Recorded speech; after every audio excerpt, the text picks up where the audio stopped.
So who is this proclamation addressed to?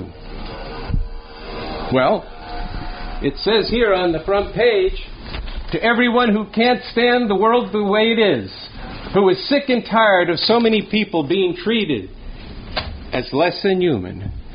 And these are but the opening two lines, as this preamble goes on to include all who we agonize over the state of things today, everyone who hungers for a world without oppression, exploitation, poverty, and the destruction of the environment, everyone who has the heart to fight for something that is really worth fighting for. Good. That's over here. And we call on all of you and everyone who feels this way to become a part of this revolution.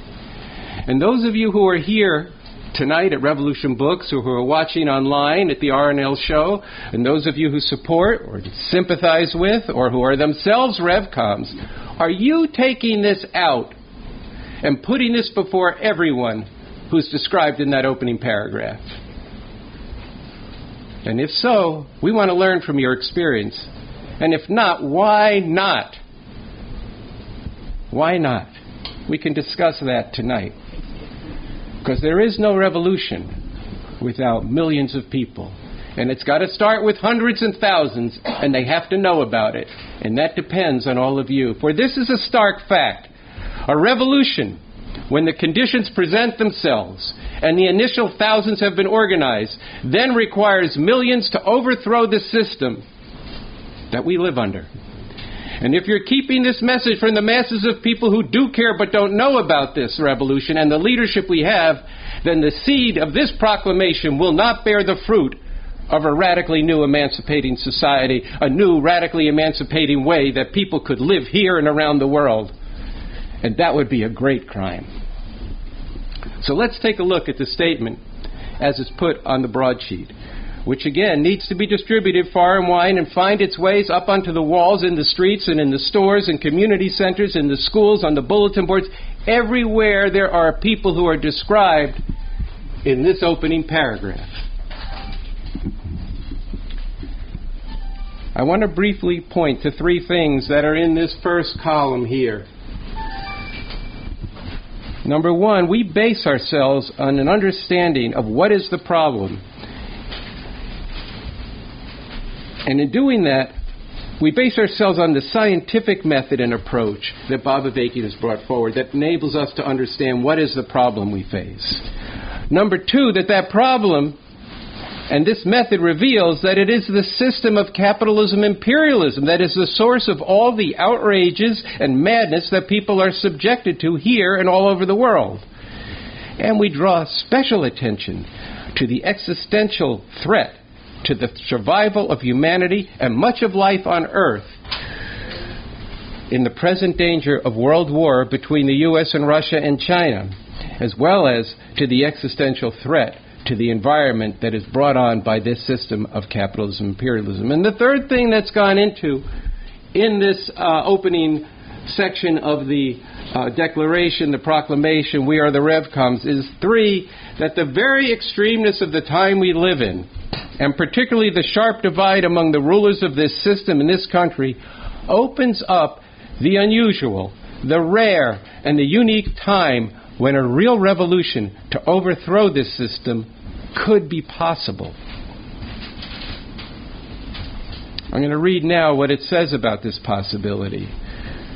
This is a rare time when the capitalist imperialists who rule over us in this country are deeply divided in a way they have not been since the Civil War in the 1860s.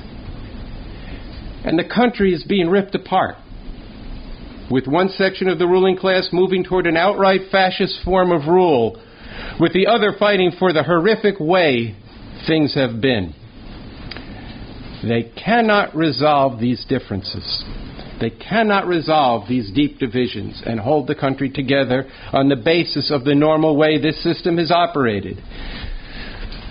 And in any case, that normal way is full of oppression, destruction, and the real danger of wiping out humanity. And for these reasons, this revolution that we are working for is urgently necessary and more possible. And this column concludes with this, quote, Bob Avakian has sharply expressed this profound reality. We can no longer afford to allow these imperialists to continue to dominate the world and determine the destiny of humanity. And it is a scientific fact that humanity does not have to live this way. A whole different way to organize society, a whole better world is possible. And this leads to the heart of the statement. Right here. Shaping up before us now are two fundamentally opposed futures. Fundamentally opposed. Something terrible or something truly emancipating. And because of this, we are determined, as I said at the beginning of this presentation, to do these three things. And again, I'm going to read from this statement, and this should ground our discussion. The first is to seize on this rare time to develop the basis to actually make revolution. To finally defeat the violent enforcers of this monstrous system, and this means organizing for this revolution now, among the most bitterly oppressed, and from all parts of society. First in the thousands, and then in the millions, and doing so consistently with a countrywide perspective, politically impacting all of society and changing the terms of how masses of people see things and how every institution in society has to respond. Developing the conscious, organized, revolutionary forces to the point where, with millions won to revolution, it will then be possible to have a real chance to win. Now, there's a lot packed into that first point, but it's a very decisive point if we are going to be getting that something truly emancipating and not the future that's going to be truly terrible.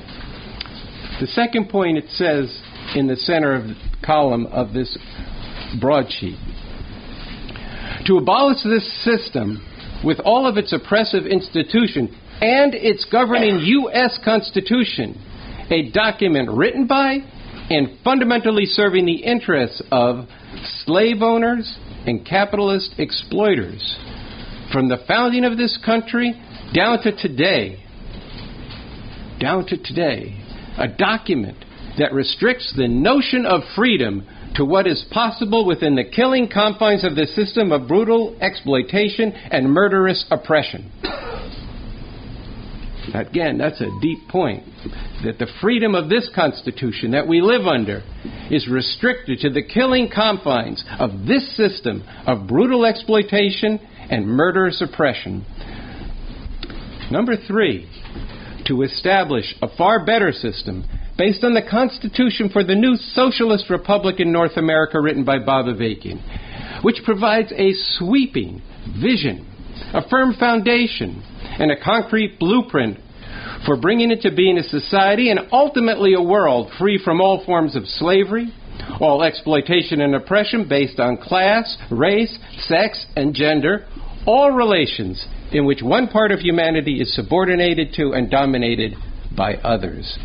This socialist system, in uprooting the capitalist imperialist system in this country and supporting revolutionary struggle in the world as a whole, will create a realistic possibility and will move systematically and effectively to address the already acute and fast accelerating environmental crisis, while also moving to abolish nuclear weapons with the ultimate goal finally of abolishing wars among human beings with the abolition of the capitalist imperialist system and all systems and relations of exploitation and oppression which are the basis for wars.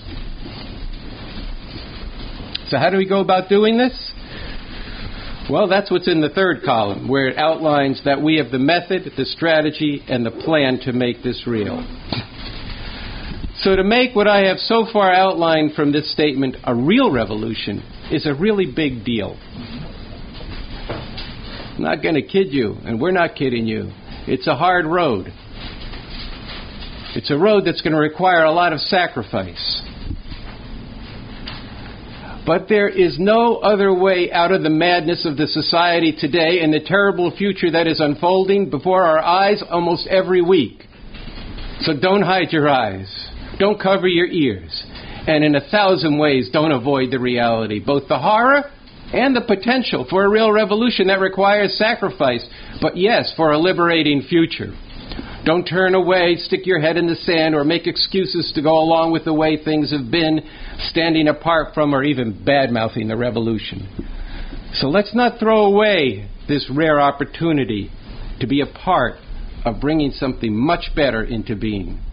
All the more so because there is the leadership of Bob Avakian and the Revcoms, with the tools in the science of revolution, the science of the new communism, that you can take up, along with the strategy, the vision, and that concrete blueprint in the Constitution for the new socialist republic, for a radically new society that will get us on the road to overcoming all forms of oppression and exploitation all over the world. That's a long, arduous struggle, but without overthrowing the state power that we live under and establishing a new society that gives backing to the masses of people to throw off these forms of exploitation and oppression that have been legacy for thousands of years, we don't have a chance.